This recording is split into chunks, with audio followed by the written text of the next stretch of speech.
Naam, karibu tena mtazamaji. Aliyekuwa gavana wa Migori Okoth Obado ameomba mahakama kuu kumpa adhabu nyepesi ikiwemo kifungo kisicho cha gerezani baada ya kupatikana na hatia ya kumuua mwanafunzi wa chuo kikuu cha Rongo Sharon Otieno mwaka 2018. Katika ripoti ya kabla ya kutolewa kwa hukumu iliyowasilishwa katika mahakama ya Milimani, Obado ametaja umri wake, hali yake ya kiafya na muda mrefu ambao kesi hiyo imechukua kwa sababu zinazopaswa pia kuzingatiwa na mahakama. Wakati huo pia familia ya marehemu Sharon Otieno imeomba mahakama kuu kuzingatia swala la fidia, ikisema mauaji ya binti yao pamoja na miaka 8 ya kusubiri haki imewaacha wakiwa na majeraha ya kihisia na changamoto kubwa za kifedha. Aliyekuwa gavana wa Migori Okoth Obado, ambaye alipatikana na hatia mwezi mmoja uliopita na sasa anasubiri kuhukumiwa kwa mauaji ya mwanafunzi wa chuo kikuu cha Rongo Sharon Otieno, amekanusha kwa mara nyingine tena kumuua Sharon na mtoto wake. Katika ripoti yake ya maombi ya kupunguziwa adhabu iliyoandaliwa na afisa wa uangalizi, Obado alisema hakumuua Sharon wala hakuhusika kwa njia yoyote katika mauaji yake.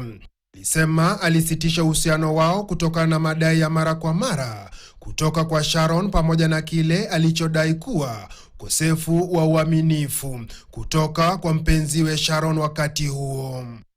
Obado akisema katika kipindi cha uhusiano wao, Sharon alimweleza kuwa alikuwa amebeba mtoto wa gavana huyo wa zamani wa Migori.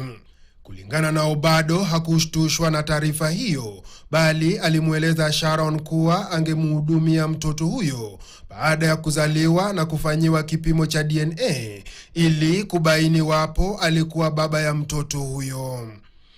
Katika ripoti hiyo, Obado alisema madai ya Sharon yalipozidi, alimzuia kumfikia kwa simu. Hata hivyo, alisema Sharon aliendelea kuwasiliana naye kupitia nambari tofauti za simu. Alidai kuwa wakati wa kifo cha Sharon, alikuwa jijini Nairobi na hakujua kilichokuwa kikiendelea.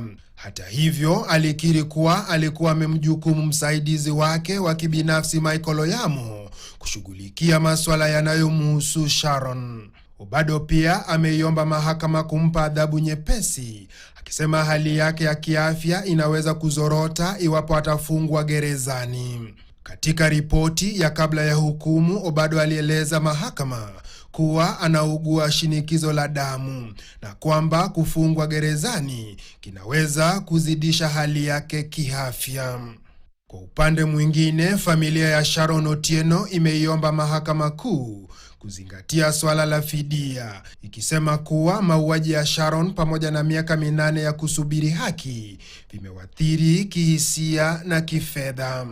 Familia ya Sharon pia imeiomba mahakama kuzingatia adhabu yenye huruma kwa Obado na kuwezesha maridhiano kati yake na familia.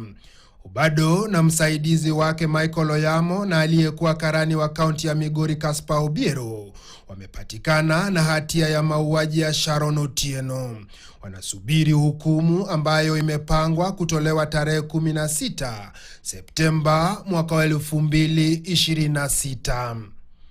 Lennox Sengre, runinga ya KTN. Naam, katika